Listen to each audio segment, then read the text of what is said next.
learning to say our mantra, learning to say it from the beginning to the end of our meditation, is our way into that state of being. We leave thinking behind because we can only think of God, the Creator, of God who is just, of God who is good. But what we learn in meditation is that our God is a God who is pure being. And what we have to learn is that in the light of this reality, all reality is made real. In the light of God's being, all goodness is made good. And we have to pay attention with the totality of our own being, open to the being of God. To meditate is to be in a state of empathy with God, to be in a state of union with Him.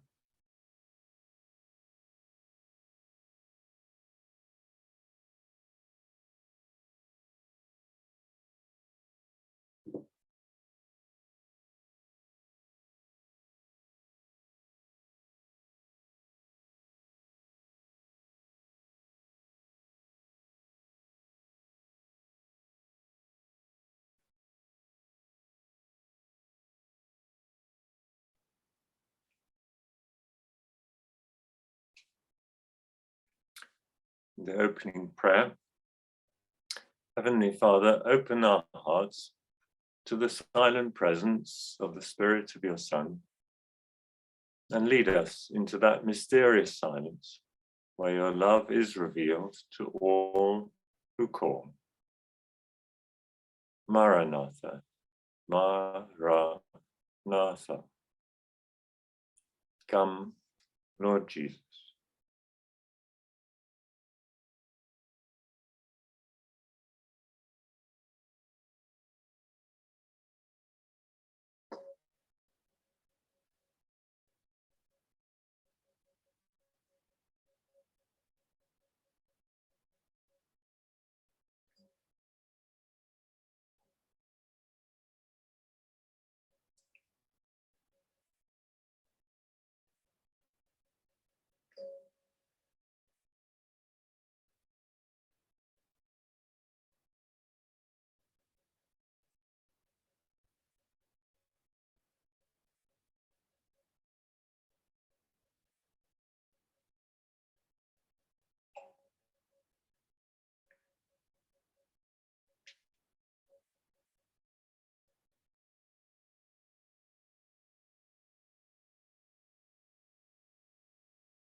So it's my pleasure to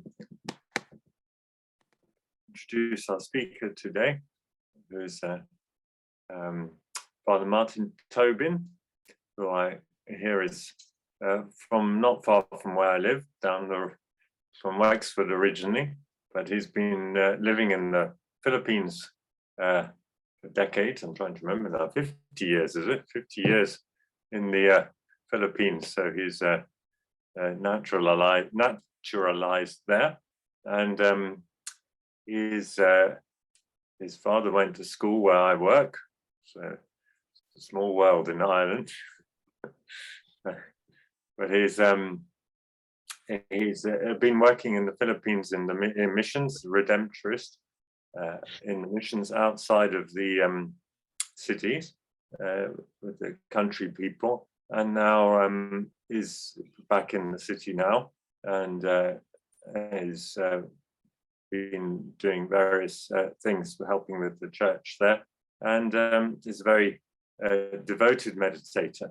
Our reading today from the daily readings of John Main.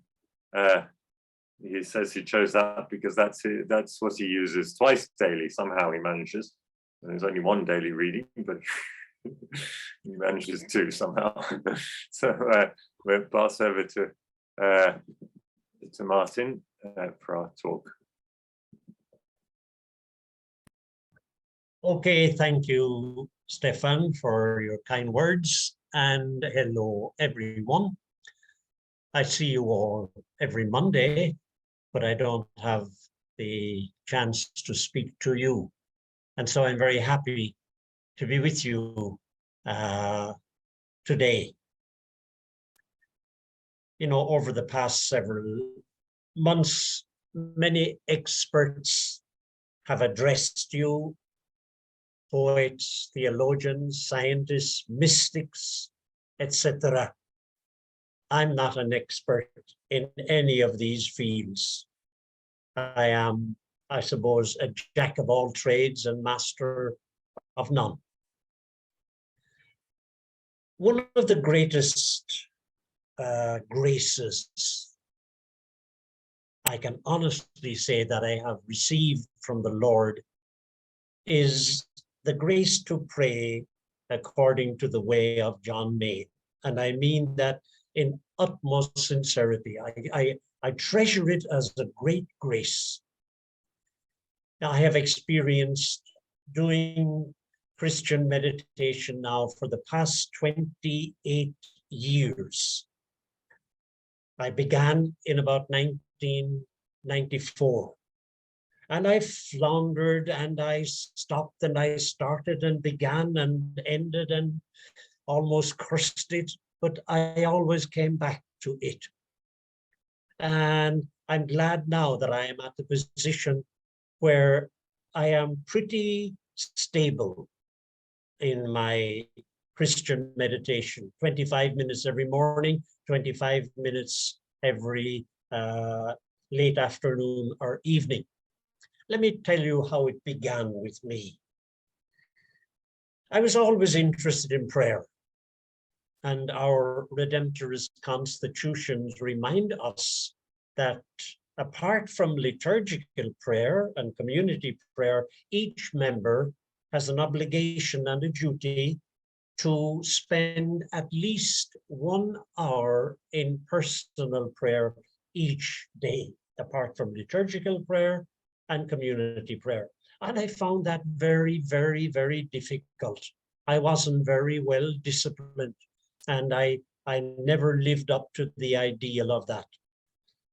And then I found 2 books that really inspired me to pray more. And I'm sure you're familiar with these books. One is the Cloud of Unknowing, that 14th century book by an anonymous English priest, The Cloud of Unknowing. The second one that inspired me a lot was The Way of the Pilgrim, a Russian 19th century author, anonymous again. But as I read these two books, they fired me up with enthusiasm for prayer.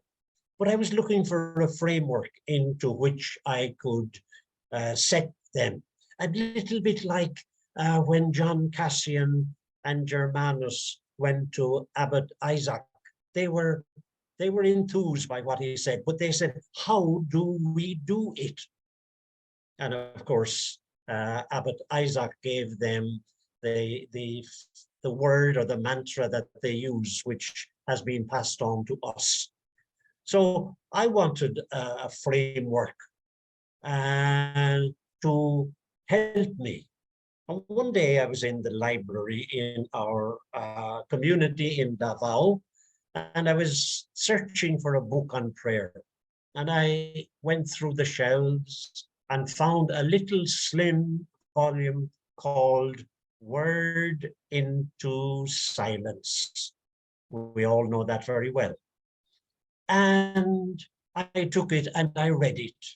And I was fascinated by it. I said, I think I have found now a vehicle to help me to continue praying in the way of the cloud of unknowing and the way of the pilgrim. And so, like any of us, when we find a book that is very interesting, we talk a lot about it. And I talked to it one night at recreation with about 5 or 6 of our confreres. And I was talking about John Mayne, this John Mayne, that John Mayne. Well, they were mildly interested. Eventually, one fellow, a little bit older, and he was a bit hard of hearing, he said, I never knew that John Wayne wrote a book on prayer.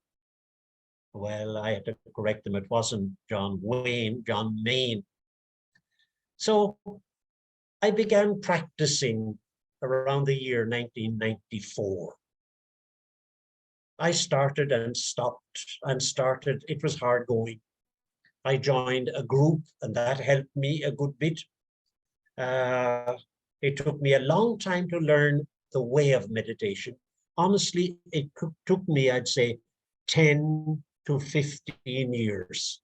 I'm sorry if this sounds disheartening to those who are starting, but as I look back on it, I did not get into it until 10 or 15 years after I started. As I mentioned, or as Stefan mentioned, I use that book, Silence and Stillness in Every Season, Daily Readings with John Mayne, edited by Paul Harris. And he asked me, how do I do it twice? I do it every morning, beginning on the 1st of January, the morning. And in the evening, I begin the 1st of July. So in essence, I read the whole book twice every year. And I find it a great help just to read it and to take it slowly and to let its message be deeply impressed on me. It's a marvelous book. Well, I've read many, many other books also about from John Mayne. Now I can say, without any boasting, that I am securely on the road. I feel, and in so many ways I can do the 2 daily meditations. A morning without the meditation to me is something terribly missing. So what I want to do with you in this talk, and don't be insulted, what I want to do with you is to go through the fundamental teachings of John Mayne. I have learned from the writings of John Mayne. I know you can say, oh, we know it all, but that is not true. As a leader in several groups that I had, I discovered that some people who were there every week at the meditation, they still had not got the fundamentals. So I'm going to use a PowerPoint presentation that will use many quotes from John Mayne, and I think it will help us to go through it. And as I say, don't be insulted, because where am I here now? Yeah.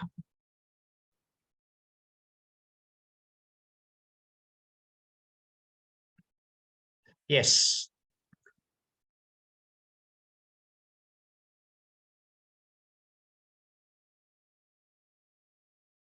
Okay, so the first one that I want to impress, and I think this is a marvelous quotation, and I absolutely believe it.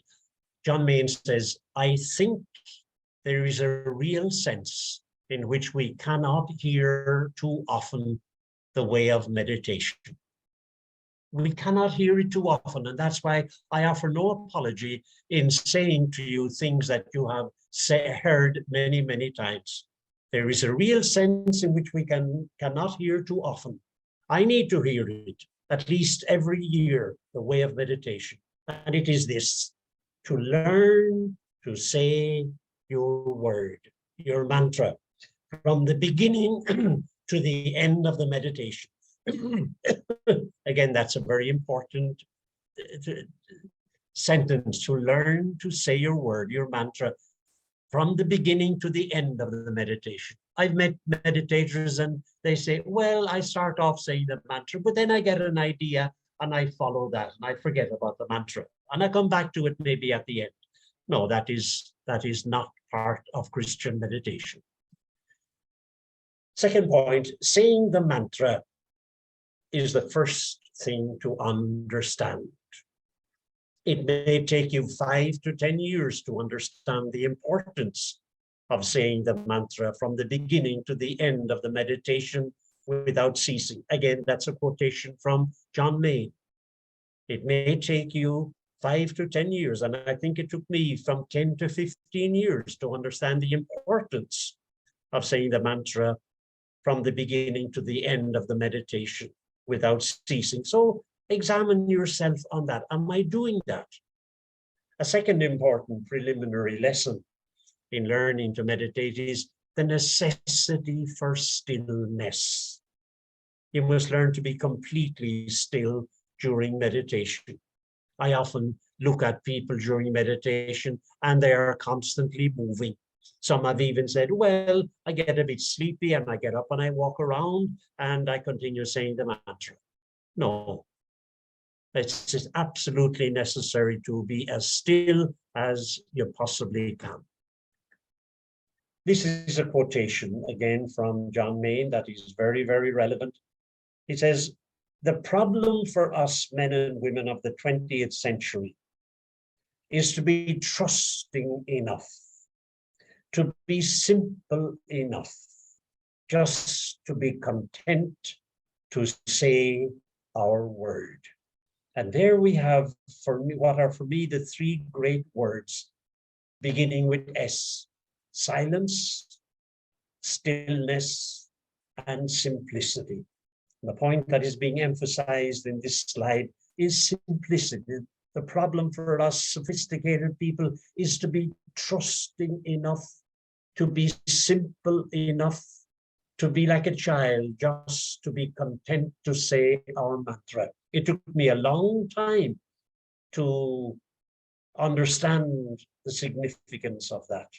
I understood the silence and the stillness, but the simplicity, I only came to realize the value and the importance of that recently. The all-important aim in Christian meditation is to allow God's mysterious presence within us to become more and more, not only a reality, but the reality which gives meaning, shape, and purpose to everything we do, everything we are. The aim in Christian meditation is to allow this God's mysterious presence to become the reality which gives meaning, shape, and purpose to everything we do. Again, quotations from John Main. The task of meditation is to bring our distracted mind to stillness, silence, and attentiveness, the task of meditation. In order to assist us to come to stillness, we use a sacred word or mantra. And the purpose of meditation for each of us is that we come to our own center. As we have heard so often, that's where the spirit of Jesus resides in our center. And so the purpose is to come to that, to go on a pilgrimage to our own center. And if we have that stillness, silence, and attentiveness, that will bring us there. Meditation is simply the pilgrimage to the heart. How very true that is, where we find the Spirit of Jesus worshiping the Father in love. That's a powerful sentence. And that's again a quotation from John May. Meditation is simply the pilgrimage to the heart, to go on that inner journey where we discover the Spirit of Jesus worshiping the Father in love. Christian meditation is simply to be open to that love, which is the Spirit. Jesus dwells in our hearts in perfect simplicity. Christian meditation is simply allowing his presence to become the supreme reality of our consciousness. To do this, we must learn to be silent, to be still, to be attentive to his presence in our heart. And the way to that attentiveness is to recite our mantra from the beginning to the end of our meditation. Notice John Main is very, very repetitious. Reading his books, he repeats it so many times. And so does Father Lawrence.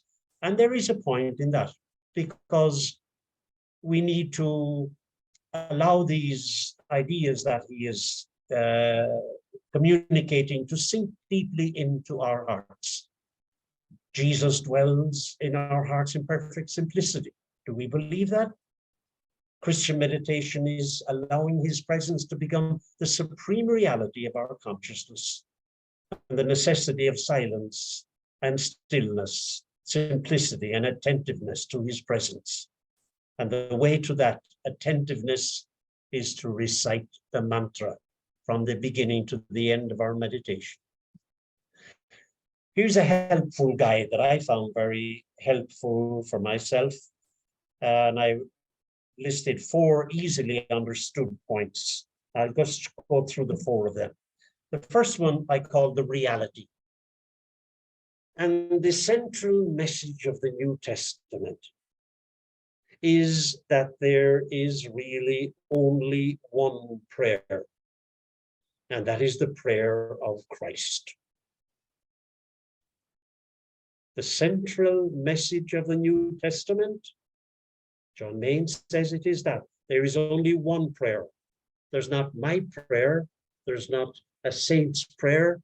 As St. Paul tells us, we do not know how to pray in Romans 8. There is only one prayer, and that is the prayer of Christ. And that is a prayer that continues in our hearts day and night, even if we're not aware of it. It is the stream of love that flows constantly between Jesus and his Father. It is the Holy Spirit. That for me is a powerful few sentences. And that is the reality, that the central message of the New Testament is only one prayer. And it is the prayer that continues in our hearts day and night. It's the stream of love that flows constantly between Jesus and his Father. It is the Holy Spirit. Point number 2, what we must do. It is the most important task of any fully human life to become as open as possible to this stream of love.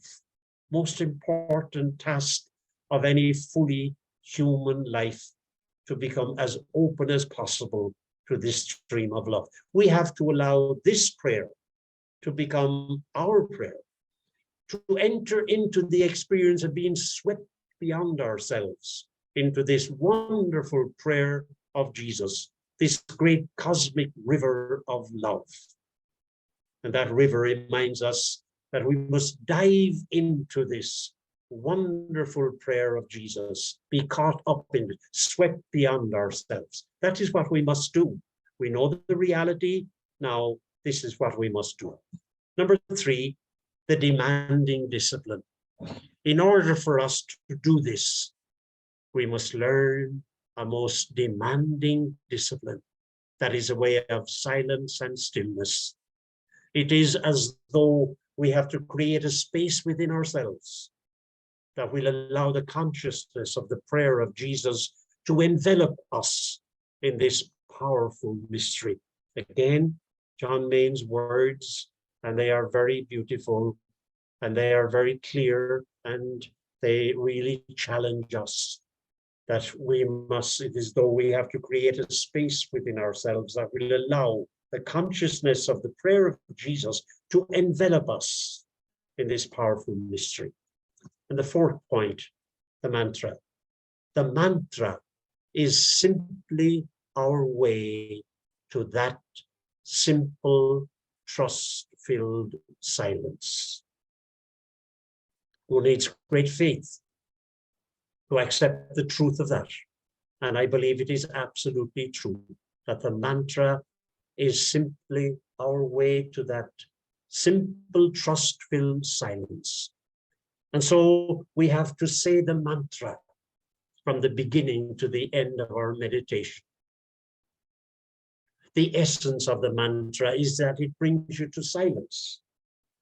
The purpose of the mantra is to bring us to this point of stillness and openness.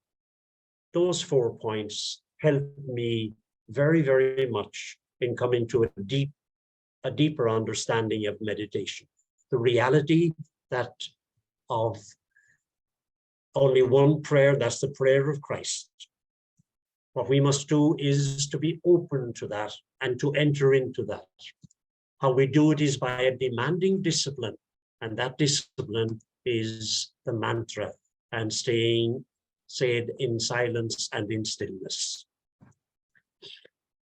I came across a poem that I found very, very beautiful in expressing what meditation is about, and I'd like to share it with you. I do not know the author. I could not find. If anybody knows who the author is, I'd love to know. The first verse, be like a mountain.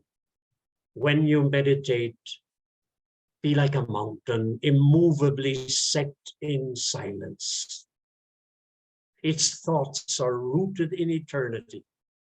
Do not do anything. Just sit, be, and you will reap the fruit flowing from your prayer. Beautiful image. Be like a flower. When you meditate, be like a flower, always directed toward the sun. Its stalk, like a spine, is always straight. Keep your back straight. Be open, ready to accept everything without fear, and you will not lack light on your way. Be like an ocean. When you meditate, be like an ocean, always immovable in its depth. Its waves come and go. Be calm in your heart, and evil thoughts will go away by themselves. We've often experienced the reality there that deep down we are at peace, but on the surface there are little images coming into our mind. These are like the waves, they come and go. But be calm in your heart, and evil thoughts will go away by themselves. Remember your breaths. When you meditate, remember your breaths. Thanks to it, man has come alive.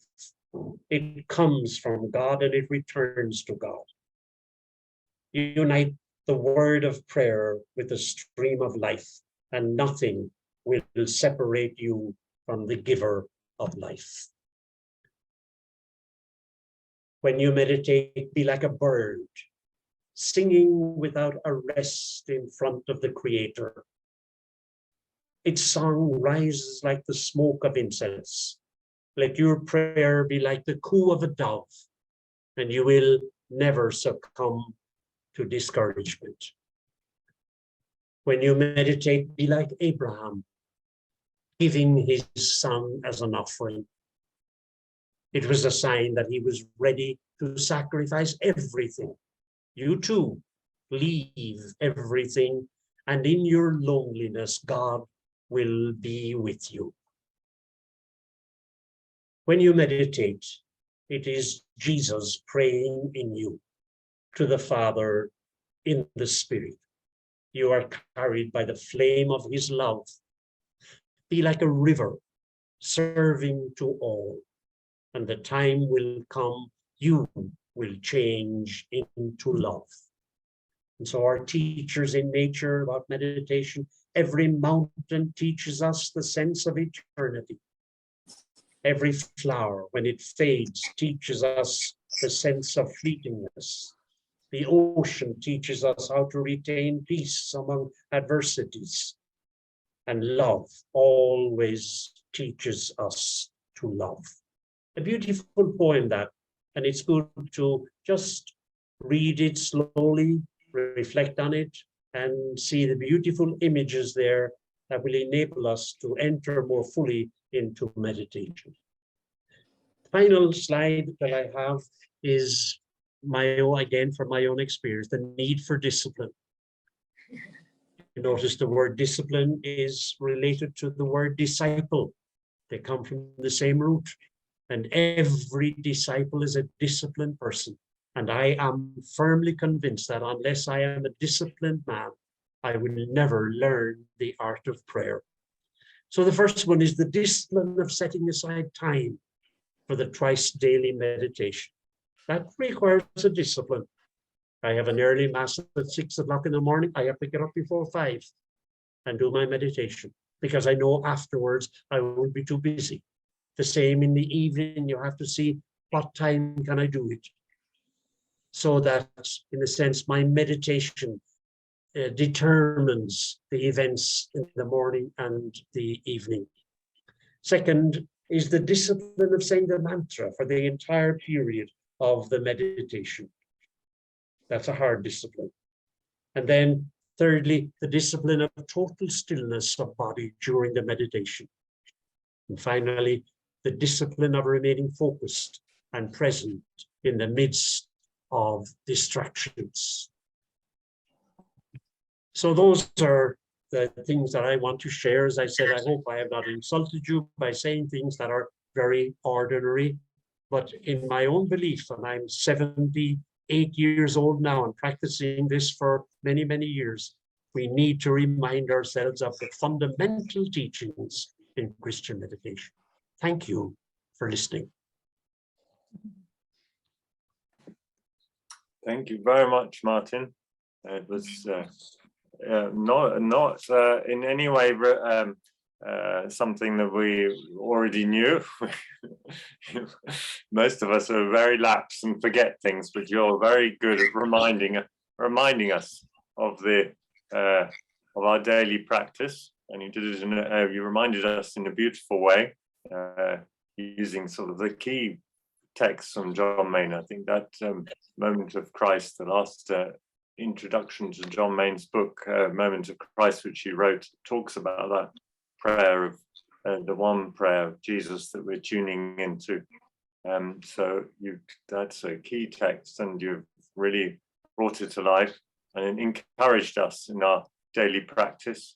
It is, as you say, a discipline to get the twice daily meditation, and it's a great example you've given of keeping that going, and practical advice on taking these daily reading books and the other support that there is to keep us on that path, which is a very fruitful path. And that lovely poem you shared, I think Valerie Quinlan has spotted the author, was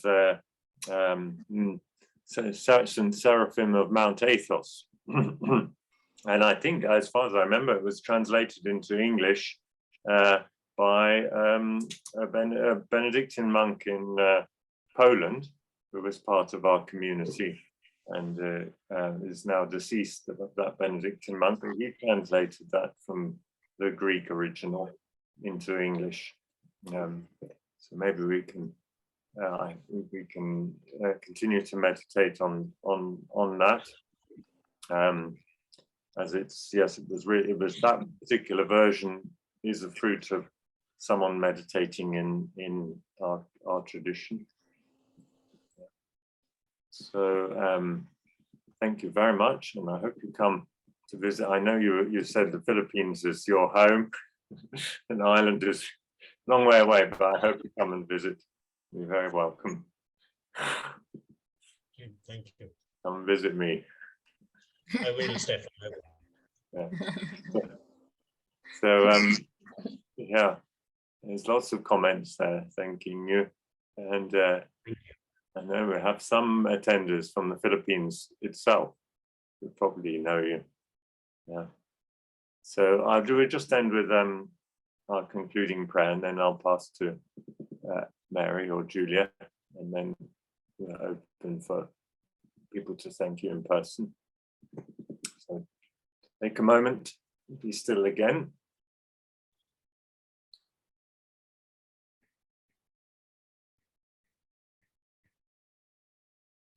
May the divine assistance remain always with us and with our absent brothers and sisters.